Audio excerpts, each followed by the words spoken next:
አሰላሙ አለይኩም ወራህመቱላሂ ወበረካቱ። ውድና የተከበራችሁ ቤተሰቦቻችን እንዴት ናችሁ? ሰላም ናችሁ? ዛሬ ወልዲያ እንግዲህ አጎቴን ላሰራ መጥቼ ነበረ። አይኑ ተሰራለት፣ አልሐምዱሊላህ። ደስ ይበላችሁ፣ ደስ ብሎናል። አይኑ ተሰርቶለታል። አንዱ እንኳን ተቃጥቷን ብለዋል። እንግዲህ ወልዲያ በዚህ መልኩ እንደምታዩት በጣም እያበጃጇት ነው። ይሄ ወልዲያ አዲያጎ ሰፈር ይባላል ማለት ነው። እና ማሻአላ በጣም ጥሩ ዶክተር ነው። ዶክተሮችም አሪፍ ናቸው፣ ማሻአላ ጎበዝ ናቸው። እንግዲህ እየመጣችሁ ታሰሩባቸው። ወዳጅ ዘመድ ካላችሁ እየመጡ ይሰሩባቸው፣ ታሰሩ። አይናችሁ እምቢ ያላችሁ በጣም ቆንጆ ሐኪም ናቸው። እና ዛሬ አድረናል። ስላደርን ነው እንግዲህ ቪዲዮን ቀርጽላችሁ አድራችሁ ነው የምትሄዱት ብለውና እንግዲህ እና ወደ ቤተሰቦቼ ከምንም በላይ ጤና ነው የሚበልጠው። ጤናችሁን ጠብቁ። አንዴ ጤና ካመለጠ በኋላ በብር ምንም የማይገዛ ነገር ነውና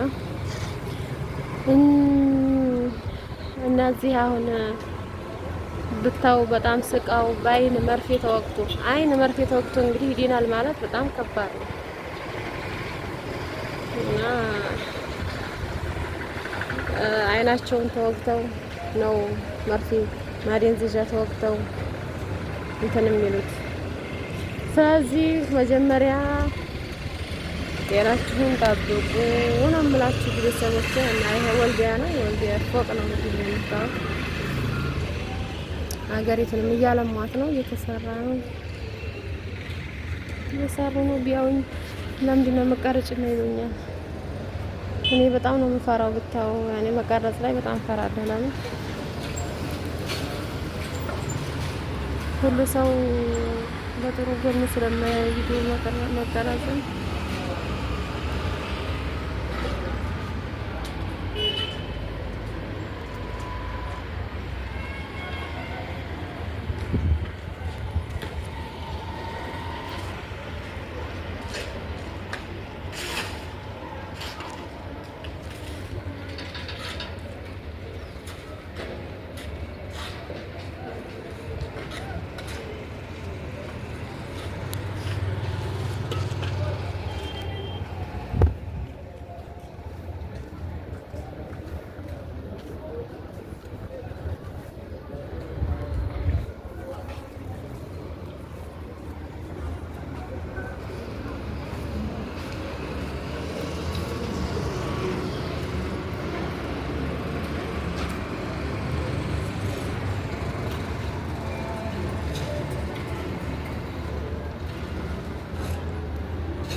እና በትናንት የቀረጽኩላችሁን የብብት እንትን ቦደራ ማለት ነው ፎቶውን አስቀምጭልና ብላችኋን ኢንሻአላህ። ዛሬ ያው እንደምታውቁት ሐኪም ቤት ስለሆንኩኝ ነገ ፎቶውን አስቀምጥላችኋለሁ ማለት ነው ኢንሻአላህ።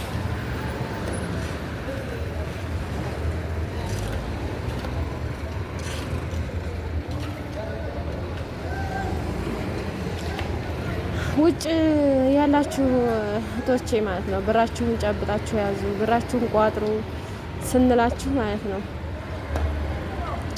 ለምሳሌ ቤተሰብ ታሞ ለመታከሚያ ሲፈልጉ አለመላክ አይደለም መጨበጥ ማለት፣ ወይም ደግሞ ገንዘባችሁን መቋጠር ማለት ቤተሰብ ታሞ አለመላክ አይደለም። ቤተሰብ ሲታመም መርዳት፣ ቤተሰብ የሚበላው ሲያጣ የሚበላውን መሸፈን ነው። ዝም ብላችሁ ባጢቁጢው አትላኩ ነው እንጂ ቤተሰብ ሲቸገር አለመላክ መልካምነት ወይም ደግሞ ራስን ለራስ መኖር ማለት አይደለም። አሁን እኔ እዚህ ሐኪም ቤት ያው የሰው ለምን ታወሪያለሽ ትሉኛላችሁ እንጂ ይሄ ራሱ አንድ ነገር ነው።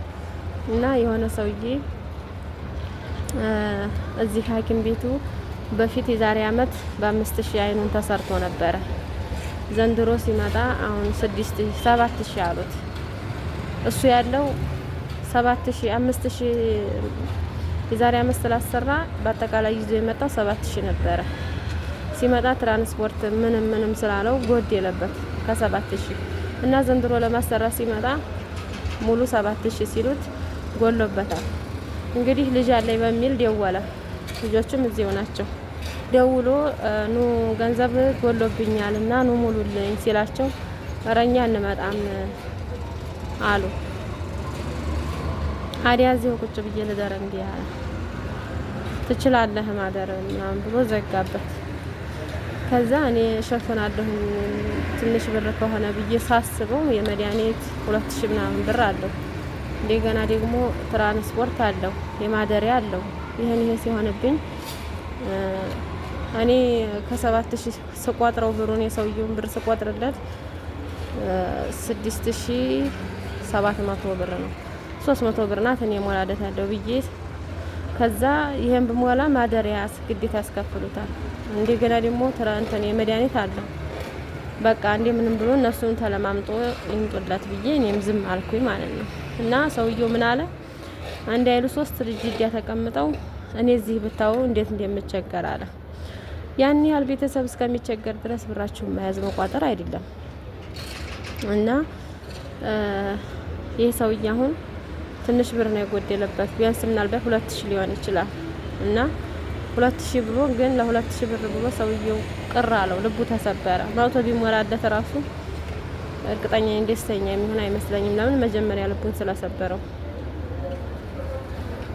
እና ምን ልላችሁ ፈልጌ ነው፣ ቤተሰብ ሲቸገር ዝም የምትሉ ሰዎች፣ በተለይ አሁን ይሄ ሰውዬ ትልቅ ሰውዬ ነው እንግዲህ ለነሱ መስዋዕትነት ስንት ከፍሎ ስንት ነገር መስዋዕት ከፍሎ ነው ያሳደጋቸው ይሆናል ጅዳ እስከሚደርሱ ድረስ።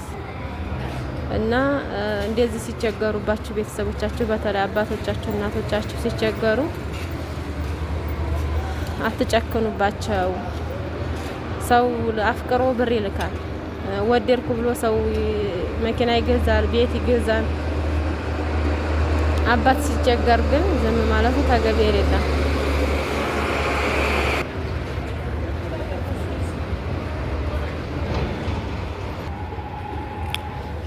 እና ይህን ይመስል ለማንኛውም ውድ ቤተሰቦቻችሁን ያን ያህል ሲቸጋገሩ ዝም አትበሉ ነው የምለው። እና በጣም ነው ያሳዘነኝ ሰውዬው። አንድ አይሉ 3 ልጅ ተቀምጦ እኔ ስቸገር አለ። ወላሂ ያሳዘነኝ፣ በጣም ልቤን ነው የነካኝ። እና የዚህን ያክል አትጨካከኑ። ወንድ ልጅ በተለይ ለቤተሰቦቹ ብዙ አይደለም። የራሱ ኑሮ ከተሳካለት ቀጥ ብሎ ሴሊ እንደምንም ብላችሁ ሴሊ ነው ሆነም ቀረ እንደው ገንዘብ እንኳን ባይኖራት አዛኝ ናት።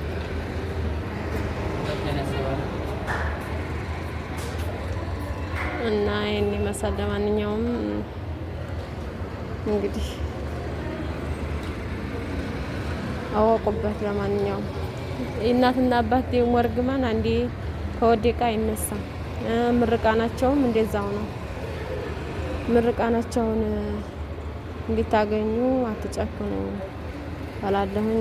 የዛሬው ቪዲዮ ይሄን ይመስላል። እንግዲህ አብዱረዛቅ ብቻውን ነው ዛሬ ማደሬን ሲሰማ ምን እንደምን እንግዲህ አላውቅም።